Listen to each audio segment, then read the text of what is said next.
الحمد لله والصلاة والسلام على نبيه اما بعد فاعوذ بالله من الشیطان الرجیم بسم اللہ الرحمن الرحیم قال اللہ تبارک و تعالی فی شان حبیبہ مخبرا وآمرا ان اللہ وملائکتہ یصلون علی النبی یا ایھا الذین آمنوا صلوا علیہ وسلموا تسلیما الصلاۃ والسلام علیک یا رسول اللہ وعلی آلک وصحبہ الصلاۃ والسلام علیک یا نبی اللہ وعلی آلک وصحبہ یا رسول اللہ۔ تمام حمد و ثنا تعریف و توصیف اللہ جل وعلا کی ذات و برکات کے لیے جو خالق کائنات بھی ہے اور مالک شہجہات میں، اور درود و سلام کا نذرانہ حضور نبی مکرم رسول محتشم اللہ کے پیارے امت کے سہارے رب کے محبوب دانہ غیوب نیر بطحا رازدار ماں اوہا شاہد ماں طغا صاحب علم نشرہ سید انس و جاں سرور لالا رخاں نیر تاباں سرنشین مہوشاں جلوائے صبح ازل نور ذات لم یزل باعث تکوین عالم فخر آدم و بنی آدم مالک رقاب امم فخر عرب و عجم نور مجسم شہنشاہ بنی آدم علت آدم و بنی آدم معصوم آمنہ احمد مجتبی حضرت محمد مصطفیٰ صلی اللہ علیہ وآلہ وسلم کے حضور ناز میں اپنی عقیدتوں ارادتوں محبتوں کا خراج پیش کرنے کے بعد معزز محترم محتشم سامعین کرام برادران اسلام نہایت واجب الاحترام السلام علیکم ورحمۃ اللہ وبرکاتہ۔ 3 روزہ محافل ذکر حسین کی آج دوسری نشست ہے۔ آج کی اس نشست میں چند باتیں آپ کے گوشگزار کرنی ہیں۔ اللہ کی بارگاہ میں دعا ہے اللہ میری زبان پہ کلمت الحق جاری فرمائے اور حق سنا کے مجھے آپ کو عمل کی توفیق عطا فرمائے۔ جب ولید بن عتبہ کو یزید کا خط موصول ہوتا ہے تو وہ امام حسین کو پیغام بھیجتا ہے، کائنات کے اندر اتنے آنسو کسی کے لیے نہیں بہائے گئے جتنے میرے حسین کے لیے بہائے گئے۔ صدیاں بیت گئی لیکن آج بھی حسین کا نام آتا ہے تو آنکھیں چھلک پڑتی ہیں، آنسوؤں کا خراج پیش کرتی ہیں اور کلیجہ منہ کو آتا ہے۔ یہ کوئی تماشا لب بام تو نہیں تھا۔ تجھ پہ اللہ کی لعنت ہو اے یزیدی لشکر، تجھ پہ اللہ کی لعنت ہو اے یزیدی لشکر، وارث کوثر و تسنیم پہ روکا پانی۔ جو حوض کوثر کے وارث کے نواسے تھے ان پہ پانی بند کیا گیا۔ اللہ اکبر۔ تو آپ ملنے کے لیے آتے ہیں تو اس نے جب یزید کا خط پڑھ کے بتایا کہ حضرت امیر معاویہ کا انتقال ہو گیا تو یزید تخت نشین ہوتا ہے، وہ آپ کی بیعت چاہتا ہے۔ اب ذرا یہ تصور سمجھ لیجئے گا کہ بیعت ہوتی کیا ہے۔ ماضی کے اندر جو بیعت کا تصور تھا وہ خلافت کا تصور تھا، وقت کا حاکم بھی وہی ہوتا تھا، وقت کا پیر بھی وہی ہوتا تھا۔ لیکن جب یزید تخت نشین ہوتا ہے تو اس کے بعد یہ تصور بدل گئے۔ اب پیر کوئی اور ہے، حاکم کوئی اور ہے، مولوی کوئی اور ہے، وگرنہ اس سے قبل یہ تینوں اصطلاحیں ایک وجود کے اندر موجود ہوتی تھی۔ جو مصلی پہ کھڑا تھا وہی تخت و تاج پہ بیٹھتا ہے، وہی وقت کا مولوی بھی ہے، وقت کا خلیفہ بھی ہے اور وقت کا حاکم بھی ہے۔ اب بیعت کرنے کا اقرار اس چیز کا اقرار تھا کہ ہم اس کے ہر قول و فعل کے اندر اس کے ساتھ کھڑے ہیں۔ یزید بہادر کی بیٹی میسون کا ناپاک بیٹا تھا، حسین سیدہ فاطمہ الزہرا کا لخت جگر تھا۔ یزید اطراف دمشق کے اندر جریر اختل نامی اوباش گنڈوں کے درمیان میں پرورش پاتا ہے، اور حسین کی یاری عبداللہ ابن عمر سے تھی، عبداللہ ابن عباس سے تھی، عبداللہ ابن زبیر سے تھی۔ یزید بچپن سے ہی جوا کھیلنے کا عادی تھا، شراب پیتا تھا اور یہ محرمات کو حلال قرار دیتا تھا۔ حسین آغوش نبوت میں پلتا رہا۔ سبحان اللہ۔ یزید جب جوان ہوتا ہے تو یہ مغنیوں اور اندر شراب کی محفل کے اندر اپنا وقت گزارتا تھا بنت عنب کے ساتھ، اس کی جو بدمعاشیاں ہیں وہ کسی سے مخفی نہیں ہیں، اور حسین ابن علی مسجد نبوی کے منبر پہ بیٹھ کے لوگوں کو دین سکھاتے تھے۔ یزید نے زندگی کے اندر ایک حج کیا، اور وہ بھی ناچنے والی رنڈیاں، گانے والے گویے، شراب کے مشکیزے ساتھ لے کر کے آیا، اور حسین نے سواری ہونے کے باوجود 25 حج پیدل کیے ہیں۔ یزید جب حج کر کے مدینہ میں آیا تو اس نے ایک شراب کی محفل بپا کی۔ امام حسین قریب سے گزرے تو امام نے بدبو کو محسوس کیا، تو پوچھا یہ کس چیز کی بدبو ہے؟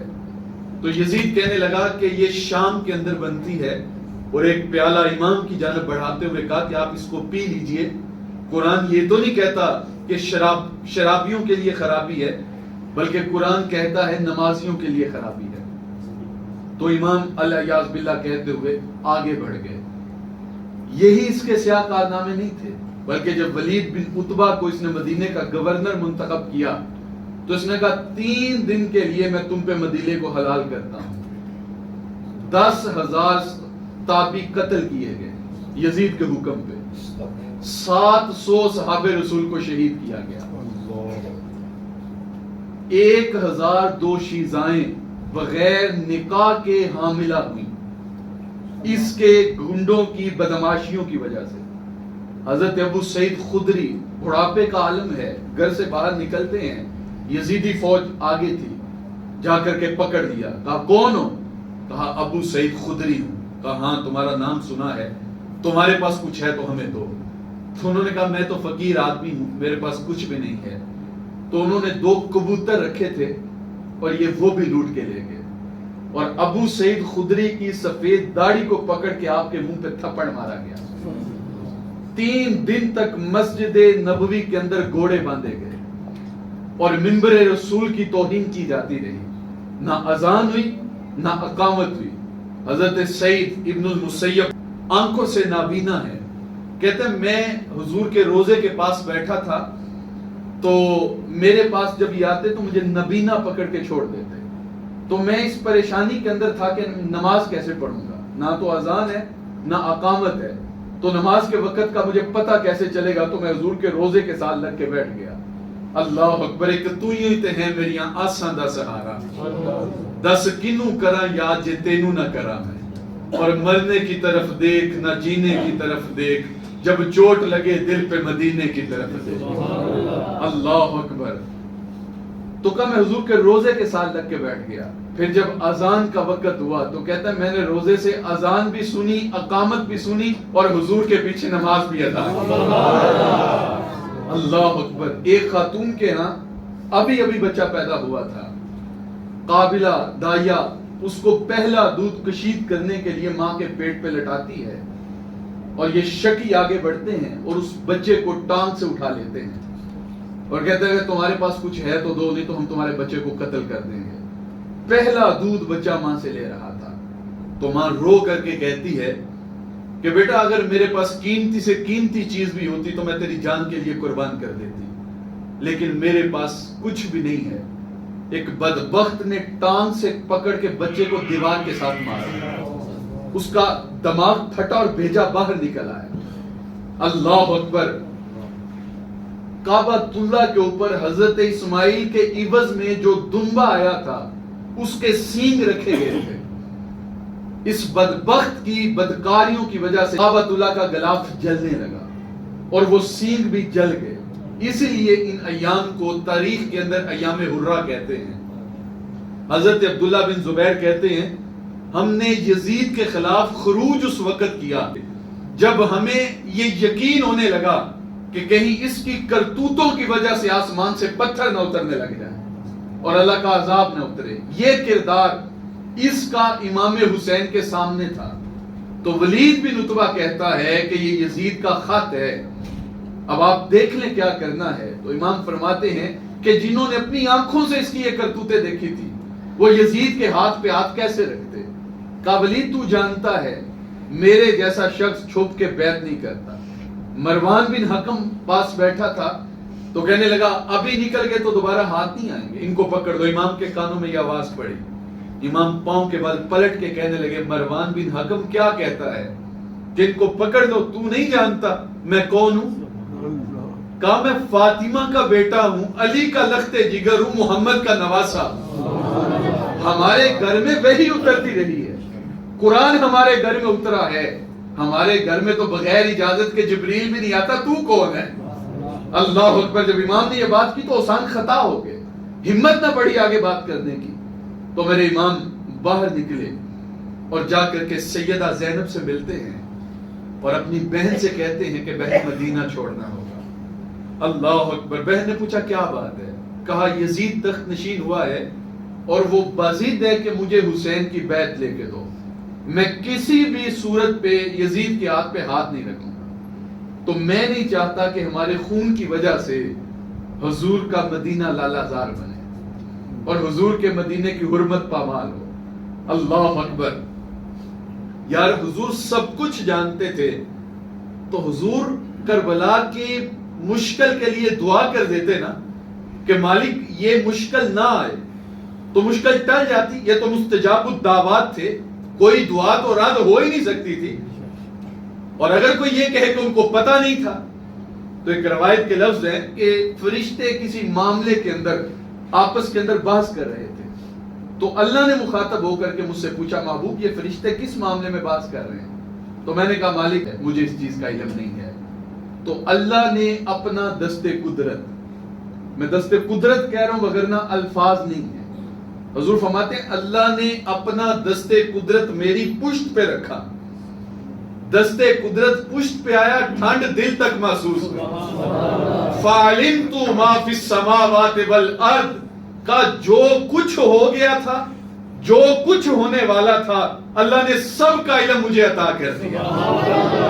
حضور سب کچھ تو جانتے تھے، وہ دعا کر دیتے نا، یہ کربلا کی مصیبت ٹل جاتی، یہ نہ آتی، لیکن میرے رسول نے تو حسین کو تیار کیا تھا۔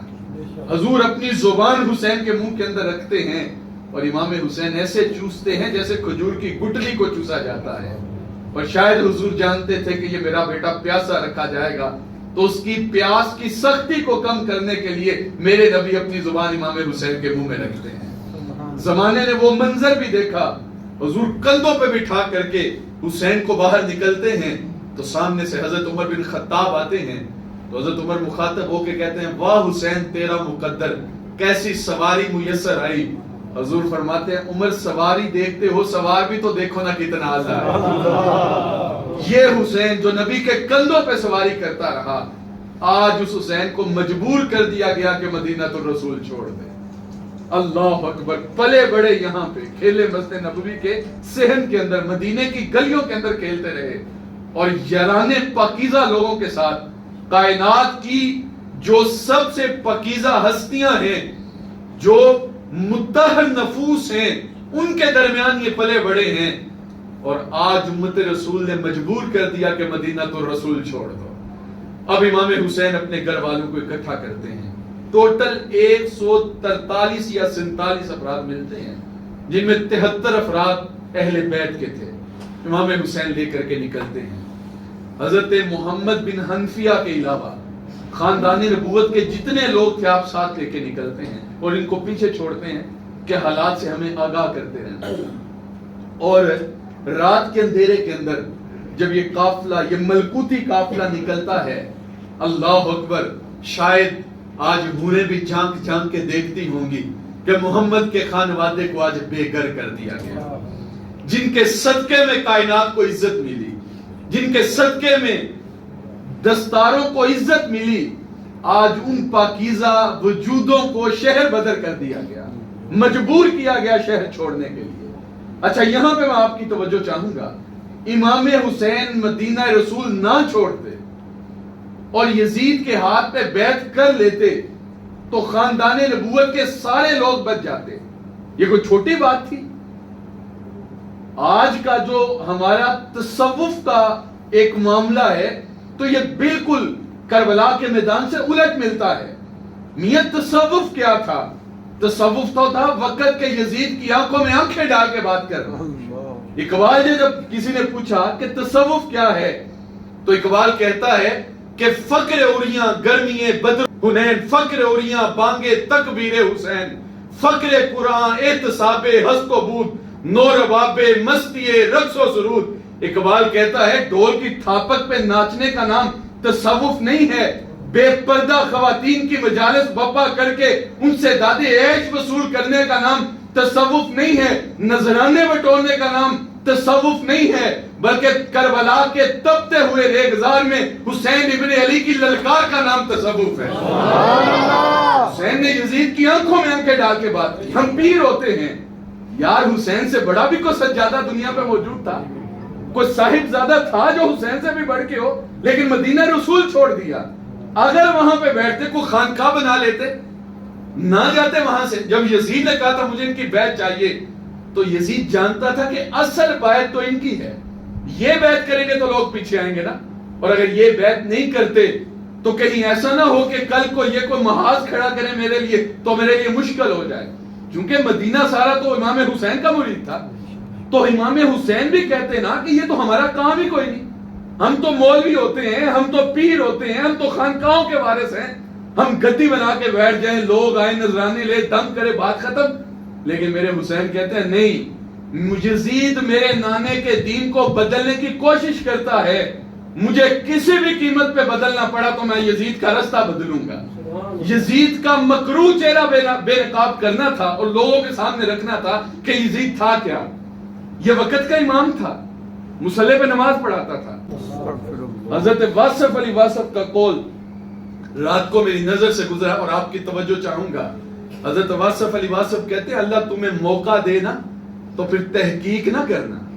اللہ، یہ کربلا کی جنگ یہ کوئی اقتدار کی جنگ نہیں تھی، یہ اقتدار کی جنگ تھی، یہ شخصیات کی لڑائی نہیں تھی، یہ نظریات کا ٹکراؤ تھا۔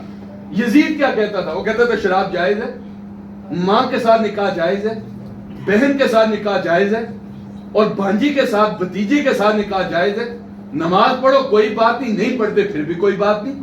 امام حسین کہتے تھے میں یزید کے ہاتھ پہ ہاتھ کیسے رکھوں، وہ میرے نانے کے دین کو بدلتا ہے، میں کسی بھی صورت میں یزید کے ہاتھ پہ ہاتھ نہیں رکھوں گا۔ جب کسی کو ہم ووٹ دیتے ہیں یا کسی کو منتخب کرتے ہیں تو اس کی ہر غلط اور صحیح چیز کا ہم اقرار کرتے ہیں کہ ہم اس کے ساتھ کھڑے ہیں۔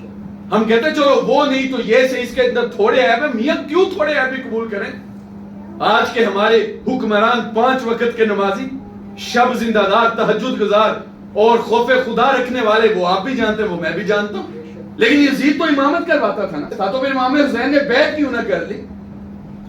حضرت واصف علی واصف کہتا ہے اللہ کا شکر ادا کرو کہ ہم اس دور کے اندر نہیں تھے، وگرنہ ہم سے یہ فیصلہ ہی نہ ہوتا کہ حسین کے ساتھ کھڑا ہونا یا یزید کے ساتھ کھڑا ہونا۔ ایسے معاملات پیدا کر دیے کہ پراپیگنڈا کیا گیا۔ اب یہ ملکوتی قافلہ مدینہ چھوڑتا ہے۔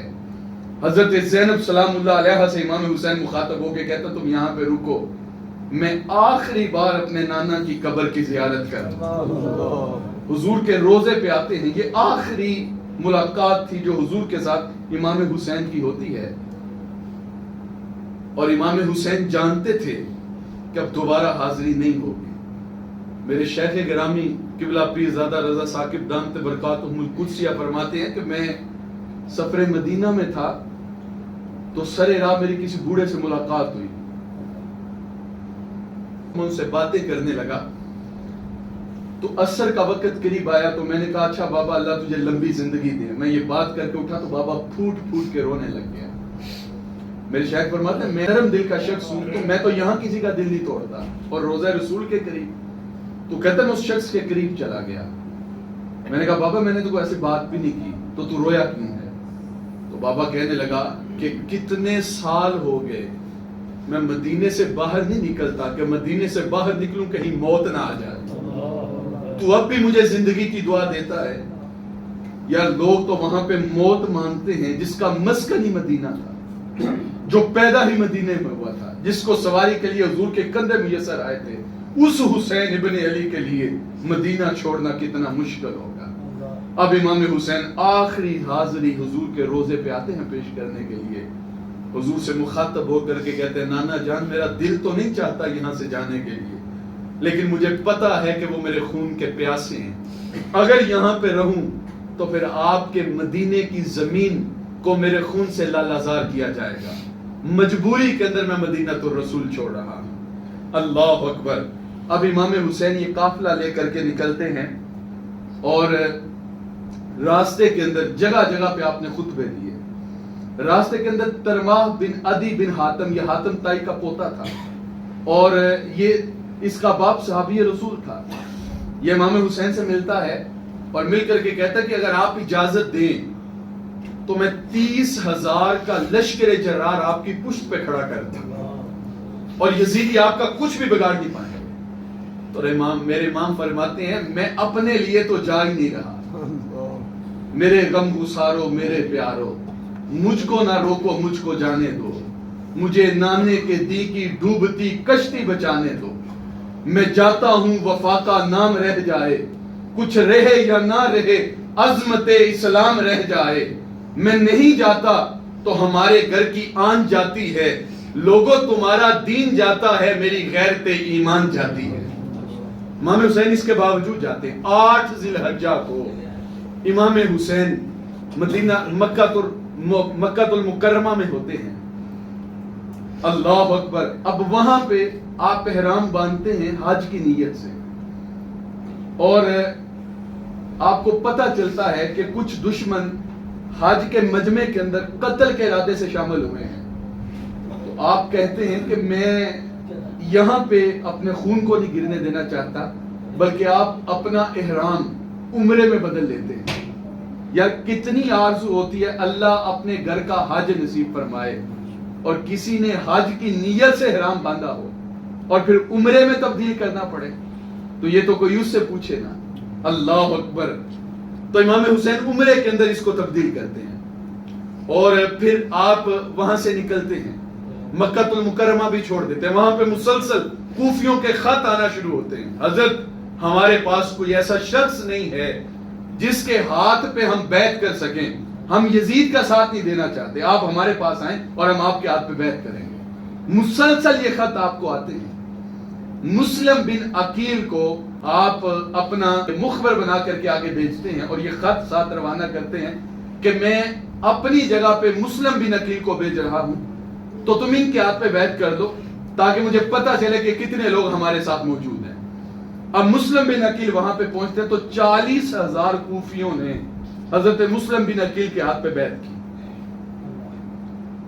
زمانے والوں، کائنات کا وہ منظر کتنا دل خراش ہوگا، کتنا دردناک ہوگا جب عصر کی نماز پڑھانے کے لیے حضرت مسلم بن عقیل مصلی پہ آتے ہیں. 40,000 لوگ پیچھے نماز میں کھڑے ہیں. جب آپ سلام پھیرتے ہیں تو ایک شخص بھی موجود نہیں ہوتا. نعمان بن بشیر کو معزول کر دیا جاتا ہے. ابن زیاد جس کو علماء نے ابن مرجانہ بھی کہا ہے، اس کو منتخب کیا جاتا. اور یہ بڑا شریر آدمی تھا، سخت آدمی تھا. اس نے لوگوں کو جو ہے وہ تانے دیے، برگلایا کہ اگر کسی نے مسلم بن عقیل کو اپنے گھر کے اندر داخل ہونے کی اجازت کی تو اس کے ساتھ سرکاری کارروائی کی جائے.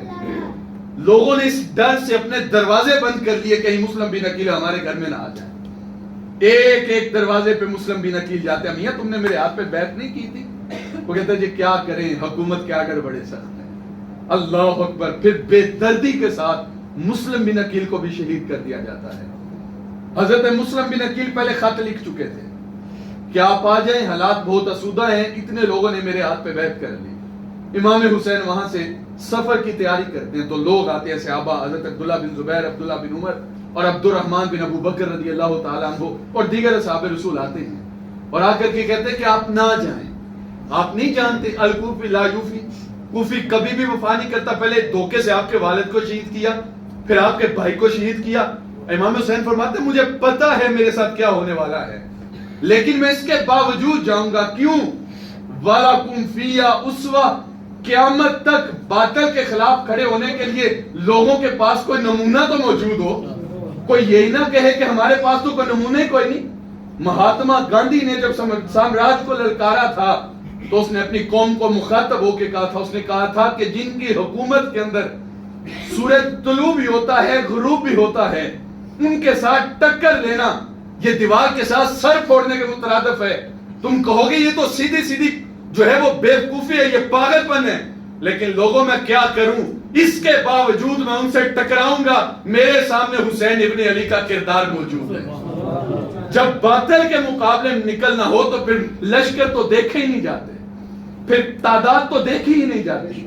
امام سے کہنے لگے کہ آپ نہ جائیں۔ امام نے کہا نہیں، اس کے باوجود میں جاؤں گا، مجھے پتا ہے میرے ساتھ کیا سلوک کیا جائے گا۔ اللہ اکبر۔ اور امام جنگ کے ارادے سے نہیں گئے تھے۔ آج لوگ کہتے ہیں کہ امام کربلا میں نہ جاتے، تو میرے شیخ فرماتے ہیں اگر امام حسین امام علی مقام کربلا کے میدان میں نہ جاتے اور وہاں پہ شہید نہ ہوتے تو میں آپ سے پوچھتا ہوں کیا آج ہمارے اندر موجود ہوتے؟ لیکن میرے امام نے وہ راستہ اختیار کیا جو زندگی کا راستہ تھا، جو حیات بخش تھا، جو دلوں کو فتح کر لے وہی فاتح زمانہ۔ آج آپ ڈھونڈنے کے لیے نکلیں تو آپ کو یزید کی قبر کا نشان نہیں ملے گا۔ تاریخ خاموش ہے، لیکن ہاں اتنا تاریخ بتاتی ہے دمشق کی کسی گندگی کے ڈھیر کے نیچے، کسی روڑی کے نیچے یزید کی قبر ہے۔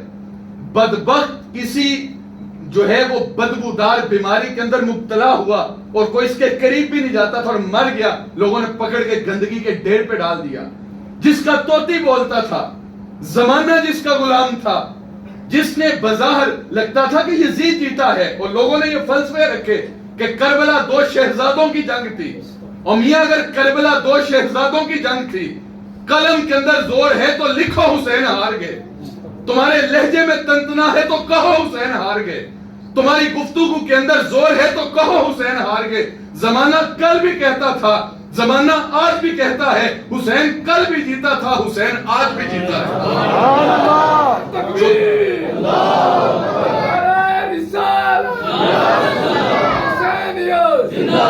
دلوں کو فتح کرنے وہی فاتح زمانہ۔ اس سے زیادہ محبتیں تجھے فراز کیا چاہیے، ماؤں نے بچوں کے نام تیرے نام پہ رکھ دیا۔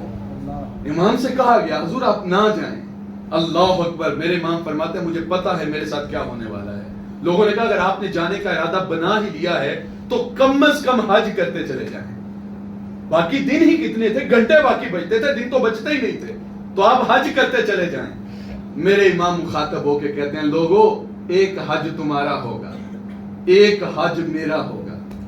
تم احرام باندھو گے، میرا پیراہن پھاڑ دیا جائے گا، تم زمزم پیو گے، مجھے پیاسا رکھا جائے گا، تم کعبۃ اللہ کا طواف کرو گے، میں خیموں کا پہرا دوں گا، تم کبھی صفا پہ کبھی مروہ پہ، میں کبھی مقتل سے قاسم کا لاشا اٹھاؤں گا، کبھی انو محمد کے لاشے اٹھاؤں گا، کبھی 6 ماہ کا اصغر اٹھاؤں گا، اور پھر میں خیموں تک لاؤں گا۔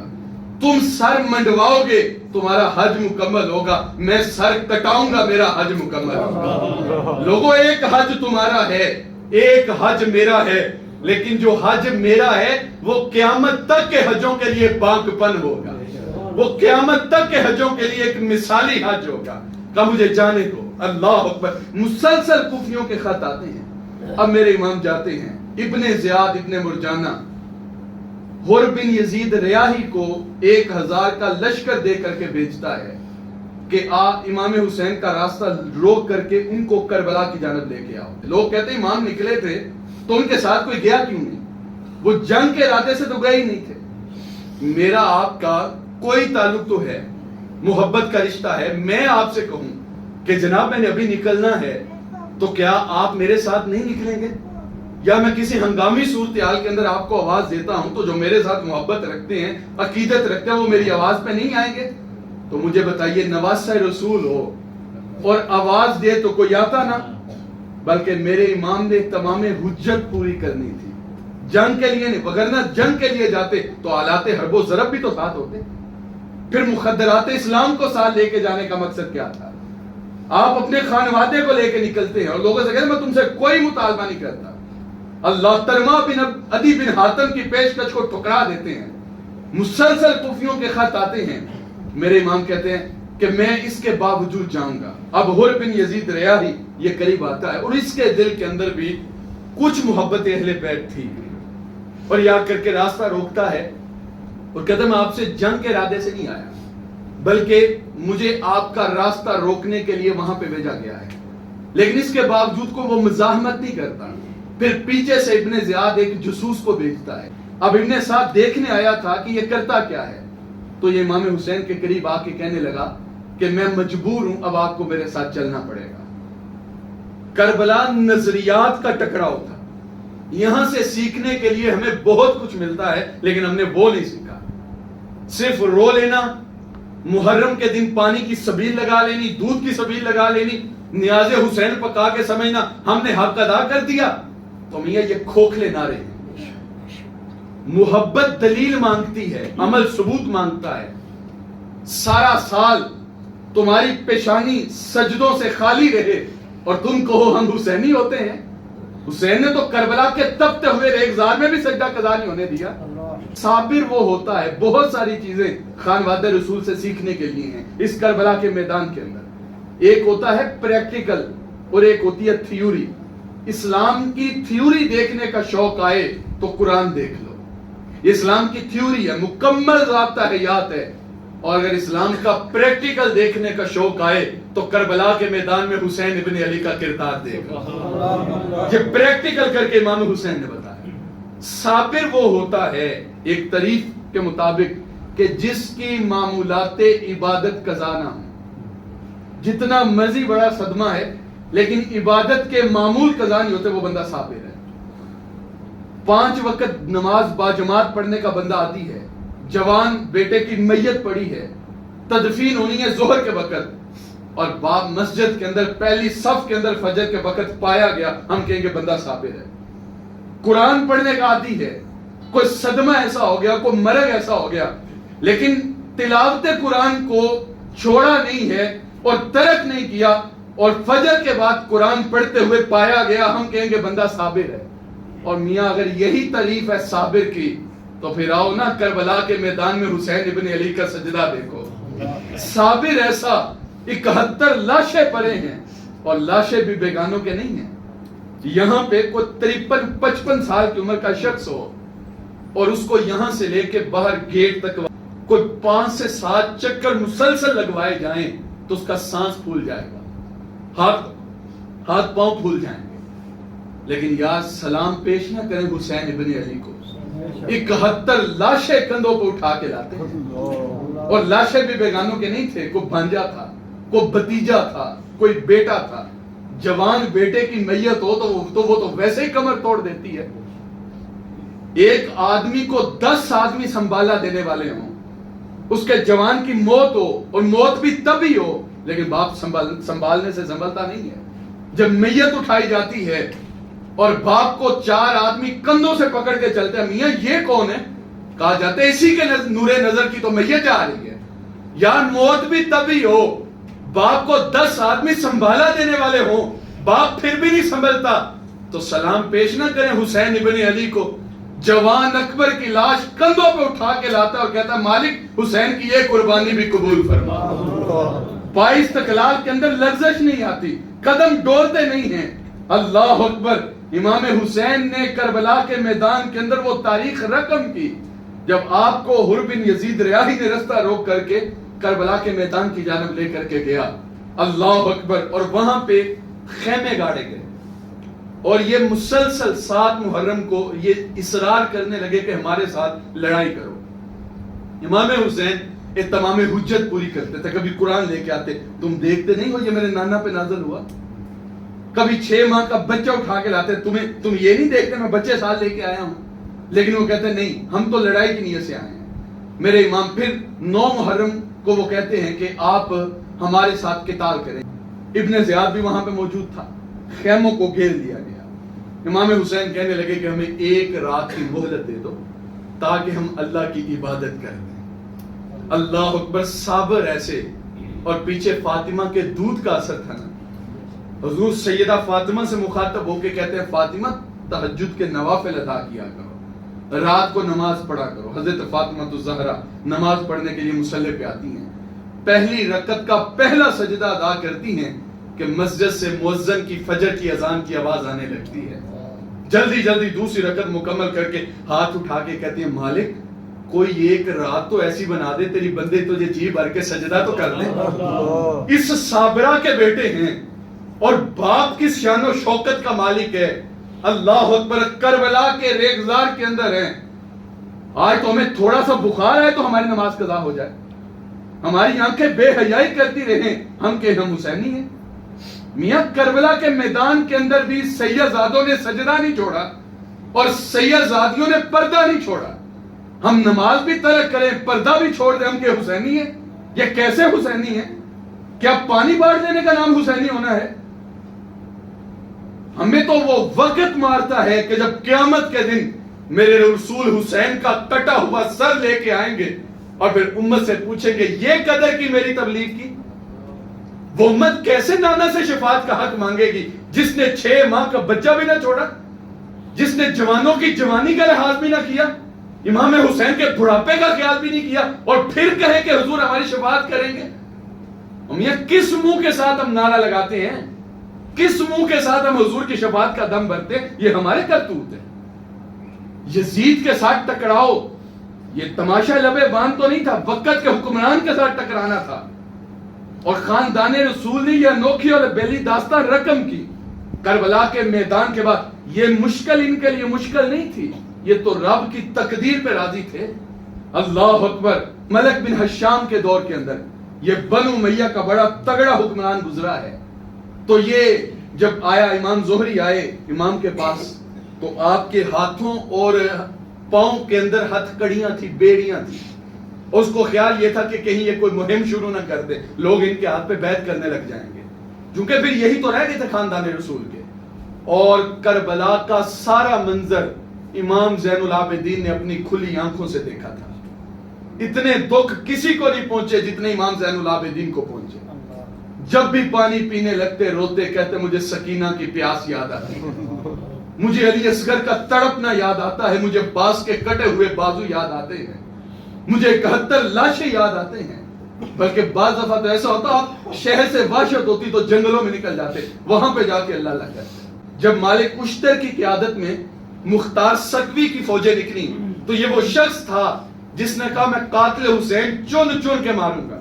6000 اشخاص کو اس نے قتل کیا کربلا کی وجہ سے.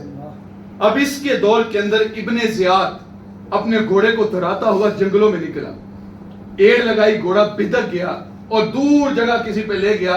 اب پیاس سے کانپ رہا تھا تو اس کو ایک خیمہ دکھائی دیا، فوراً اس خیمے کے قریب کیا. دروازہ جب پردہ سرکا کر کے دیکھا تو امام زین العابدین اندر بیٹھے قرآن کی تلاوت کر رہے ہیں. پانی کس منہ سے مانگتا اللہ اکبر، لیکن مرتا کیا نہ کرتا، امام سے پانی مانگا. امام نے دیکھا اور اللہ بھر کے پانی کا دیا. اس نے گھٹا گھٹ پیا، کہنے لگا پیاس شدید ہے آپ اور دیں. امام نے اور دیا. اس نے وہ بھی پیا، کہنے لگا اور پیاس ہے، آپ نے اور دیا. 3 پیالے پینے کے بعد کہنے لگا حضرت شاید آپ نے مجھے پہچانا نہیں. امام جو ضبط کیے بیٹھے تھے چھم چھم آنسو برسنے لگے. ظالم تجھے نہیں پہچانتا جس نے 6 ماہ کا اصغر بھی نہ چھوڑا، جس نے مخدرات اسلام کے پردے کا حیا بھی نہ کیا. یہ وہ شخص تھا جو خیموں کے اندر داخل ہو گیا تھا. اللہ اکبر. کا تجھے نہیں پہچانتا جس نے ہمارا خاندان اجاڑ کے رکھ دیا. حضرت اگر پہچانتے ہیں تو یہ محبت کیوں؟ تو امام فرمانے لگے ایک وقت تھا ہم تمہارے گھر میں آئے تھے، جو تم نے سلوک کیا تھا وہ تمہارے خاندان کی ریت تھی. آج تم ہمارے گھر میں آئے ہو، جو میں کر رہا ہوں یہ ہمارے خاندان کی ریت ہے. اللہ. ملک بن حشام یہ حجر اسود کے قریب سے گزرا تو اس کا خیال تھا کہ میں حجر اسود پہ بوسہ دوں، لیکن لوگ راہ ہی نہیں چھوڑتے. وقت کا حاکم ہے، وہاں پہ کسی کو موقع ملے تو وہ پیچھے ہٹتا ہے، اور یہ ایک سائڈ پہ ہو کے کھڑا ہو گیا کہ مجھے موقع ملتا ہے تو میں حجر اسود کو بوسہ دیتا ہوں. اتنی دیر کے اندر ہاتھوں اور پاؤں کے اندر زنجیریں ہیں. امام زین العابدین آتے ہیں. اللہ اکبر. تو لوگوں نے دیکھا تو راہیں کو شادہ کر دی. میرے امام آگے بڑھے، جی بھر کے حجر اسود کو بوسہ دیا. ملک بن حشام جانتا تو تھا یہ کون ہے، لیکن اس کے باوجود غصے میں آیا اور اپنے درباری شاعر فرزدق سے کہنے لگا من ھذا، اے کون ہے. اس نے معرفہ کو نکرہ کرنا چاہا. اہمیت تھی نا امام زین العابدین کی، لیکن اہمیت کو کم کرنے کے لیے یہ کا لفظ استعمال کیا. یہ کون ہے؟ من ھذا، یہ کون ہے؟ جو فرزدق شاعر تھا، بادشاہ کا درباری، لیکن آج اس کی غیرت جاگی. اس نے کہا بادشاہ تو نہیں جانتا یہ کون ہے؟ اس کو تو بتہا کے سنگریزے بھی جانتے ہیں یہ کون ہے. اس کو تو فرش والے بھی جانتے ہیں اور عرش والے بھی جانتے ہیں یہ کون ہے. بادشاہ غصے کے اندر آیا اور قید کے اندر ڈال دیا فرزدق کو. امام کو پتا چلا, امام نے اشرفیوں کی ایک تھیلی بطور ہدیہ بھیجی. جب آیا قاصد لے کر کے تو فرزدق کو وہ تھیلی دی تو اس نے چوم کر کے آنکھوں سے لگائی اور کہنے لگا یہ امام کو واپس کرنا اور کہنا ساری زندگی ٹگوں کے لیے نوکریاں کی ہیں, لیکن جو آپ کا قصیدہ کہا ہے وہ میں نے ان اشرفیوں کے لیے نہیں کہا, آپ کے نانا کی شفاعت کے لیے کہا ہے. یہ کربلا کی مصیبت کو مصیبت تھی. جب امام زہری آتے ہیں امام زین العابدین کے پاس تو ہاتھوں اور پاؤں کے اندر ہتھکڑیاں تھی تو آپ کی آنکھیں چھلکنے لگتی ہیں. امام پوچھتے ہیں زہری کیا ہوا؟ حضرت پیغمبر زادے ہیں, دنیا کو دین دیا ہے اور آج آپ کے ہاتھوں اور پاؤں میں ہتھکڑیاں. بے مربت بے وفا تیرا بھی کیا افسانہ ہے, جس نے اپنی ہی شمع کو گل کیا تو وہ پروانہ ہے. حضرت دنیا کو دین دیا اور آج آپ کے ہاتھوں میں ہتھکڑیاں. تو امام نے فرمایا زہری رونے والی کوئی بات نہیں, ہم تو اس کی تقدیر کو مانے بیٹھے ہیں, وگرنہ یہ زنجیریں کیا ہیں, آپ نے جھٹکا دیا زنجیریں ٹوٹ کے بکھر گئی. کام تو اس کی تقدیر کو, میں یہ تمام حجت تھی. لوگوں مجھے پہچانو میں کون ہوں, میں پیغمبر کا نواسا ہوں. جب نجران کے عیسائی آئے تھے مباہلے کے لیے حضور کے ساتھ تو حضور جن نفوس کے ساتھ نکلتے ہیں, آگے آگے میرے رسول ہیں, دائیں بائیں امام حسن اور حسین ہیں اور پیچھے سیدہ فاطمہ الزہرا ہیں اور ان کے پیچھے جناب علی ہیں. حضور نے کہا تم بھی اپنے لوگ لے آؤ, میں بھی اپنے خاندان کے لوگ لے آتا ہوں. اور آ کر کے کھلے میدان کے اندر دعا کرتے ہیں جو حق پہ ہیں وہ باقی بچیں, جو حق پہ نہیں ہیں ان کو دنیا سے نیست و نابود کر دیا جائے. اب نجران کے عیسائی بھی آئے, حضور بھی آئے. اللہ اکبر. ایک عیسائی پادری آگے بڑھا, جب انہوں نے ان کے چہروں کو دیکھا نا تو جا کر کے اپنے عیسائیوں سے مخاطب ہو کے کہنے لگا تم نہیں جانتے یہ کون ہے, ان کے چہرے نہیں دیکھتے کتنے تر و تازہ ہیں, اگر تم ان کے مقابلے میں نکل آئے تو میری بات یاد رکھنا قیامت تک کوئی عیسائی بھی دنیا پہ باقی نہیں بچے گا. آج آپ جہاں مرضی جائیں جیسے تیسے سے ہی دین عیسوی کو ماننے والے یا تحریف راہ آ گئی, دین عیسوی کے اندر کوئی نہ کوئی عیسائی موجود تو ہے, کیونکہ اس نے کہا تھا اگر ان کے مقابلے میں نکل آئے تو پھر قیامت تک دنیا پہ عیسائی کوئی نہیں بچے گا. تو انہوں نے رستہ واپسی کا لے لیا اور مقابلے میں نہیں آئے, اور جو مقابلے میں آئے زمانہ ان کی قبر کے نشان کو بھی نہیں جانتا. آج آپ کو کوئی شخص ایسا نہیں ملے گا جو سینہ ٹھوکے کہ میں شمر کی اولاد ہوں, میں یزید کی اولاد ہوں, میں ابن زیاد کی اولاد ہوں, میں ابن سعد کی اولاد ہوں. اللہ اکبر. لیکن آپ جہاں بھی جائیں گے لوگ فخر سے بتاتے ہیں میں حسنی سید ہوں, میں حسینی سید ہوں, میرا تعلق موسیٰ کاظم سے ہے, امام زین العابدین سے. اس سے زیادہ محبتیں تجھے فراز کیا چاہیے, ماؤں نے بچوں کے نام تیرے نام پہ رکھ دیے. اور میاں جس نے پیغمبر زادے کاٹے تھے, جس نے حسین ابن علی کے لخت جگر کو کاٹا تھا, وہ کتنا سفاک شخص تھا. جو دلوں کو پتہ کر لے وہی فاتح زمانہ. آپ ڈھونڈنے کے لیے نکلے تو کسی کو یزید کی قبر کا نشان نہیں ملے گا, جس کا طوطی بولتا تھا, جو وقت کا حاکم تھا, جس کا کربلا پہ بظاہر قبضہ تھا, لیکن حسین جو قتل ہو کے وہاں سے نکلا تھا. آج آپ جا کے دیکھ کے کربلا پہ یزید کا قبضہ ہے یا حسین کا قبضہ ہے؟ کربلا پہ تو آج بھی جھنڈے حسین کے لہرا رہے ہیں. تو جو دلوں کو پتہ کر لے وہی فاتح زمانہ. آپ نے تمام حجت پیش کی, لوگوں مجھے پہچانو میں کون ہوں, میں پیغمبر زادہ ہوں, میں نبی کے کندھوں پہ کھیلا ہوں, میں نے حضور کی زبان چوسی ہے, میرے خون سے اپنے ہاتھ نہ رنگو. انہوں نے کہا دو ہی باتیں ہیں, یا تو بیعت کر لو یا ہمارے ساتھ لڑائی کرو. امام نے کہا اگر میں نے بیعت کرنی ہوتی تو پھر میں مدینہ کیوں چھوڑتا, پھر میں کعبہ کیوں چھوڑتا, پھر میں حج کیوں چھوڑتا, میں کسی صورت بھی یزید کے ہاتھ پہ بیعت نہیں کروں گا. انہوں نے کہا پھر ہمارے ساتھ لڑائی کرو. میرے امام نے کوفیوں سے مخاطب ہو کر کے کہا کہ تم نہیں دیکھتے, تم نے مجھے خط لکھے تھے؟ انہوں نے کہا ہم نے تو خط لکھے نہیں تھے, انکار کر گئے. امام نے چمڑے کا جو تھا وہ تھیلا کھولا اور نیچے خط پھینکے, کہا یہ تمہارے خط ہے. نام لے لے کر کے کہا فلاں ابن فلاں تم نے خط نہیں لکھا تھا, فلاں ابن فلاں تم نے خط نہیں لکھا تھا. لیکن وہ انکار کر کے آپ نے پھر اہتمام حجت پیش کی. بس ایک شخص ہے غور نامی جو لشکر یزید سے لشکر حسین میں داخل ہوتا ہے, اور امام حسین فرماتے ہیں غور تو دنیا کے اندر بھی ہو رہا ہے تو آخرت کے اندر بھی ہو رہی ہے. اللہ اکبر. تجھے آزادی کی سند دے دی گئی. 7 محرم الحرام کو خانواد رسول پہ پانی بند کر دیا گیا. نہر فرات قریب پڑتی تھی، لیکن وہاں پہ 100 آدمی کھڑے کر دیے گئے کہ یہاں سے کوئی پانی کا ایک قطرہ بھی خیمہ حسین تک نہ پہنچے۔ 7 محرم الحرام کو پانی کھانا بھی بند کر دیا گیا، لیکن پانی چونکہ زیادہ اہمیت کا حامل ہے، انسانی زندگی کے اندر تو ذکر پانی کا ہوتا ہے، تو پانی بند کر دیا گیا۔ میرے امام 9 محرم کو یہ بضد تھے کہ ہمارے ساتھ قتال کرو۔ امام فرماتے ہیں ایک رات ہمیں عبادت کی دے دو۔ اب رات ساری یہ عبادت کرتے ہیں، امام خیمے کے ساتھ ٹیک لگائی ہے، اور پھر اچانک بیدار ہوتے ہیں تو مسکرانے لگتے ہیں۔ تو سیدہ زینب قریب آگے کہتے ہیں حسین یہ مسکرانے کا مقام تو نہیں ہے۔ امام حسین فرماتے ہیں بات ہی مسکرانے والی ہے۔ کہا وہ کیا؟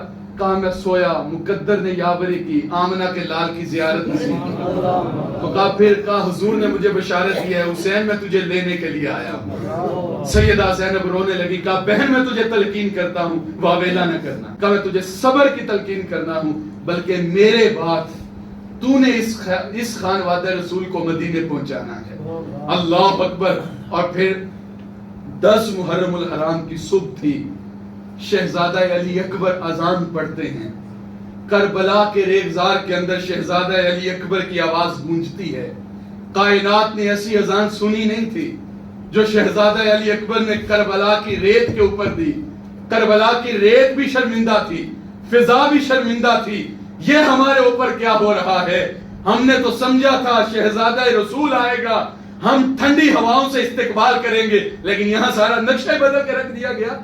اب امام علی اکبر اذان پڑھتے ہیں، اے مؤذن ٹھہر جا میرا دل لرز رہا ہے، اے مؤذن ٹھہر جا میرا دل لرز رہا ہے، کہیں کعبہ گر نہ جائے تیری شوق مست اذان سے۔ شہزادہ علی اکبر وہ اذان پڑھتے ہیں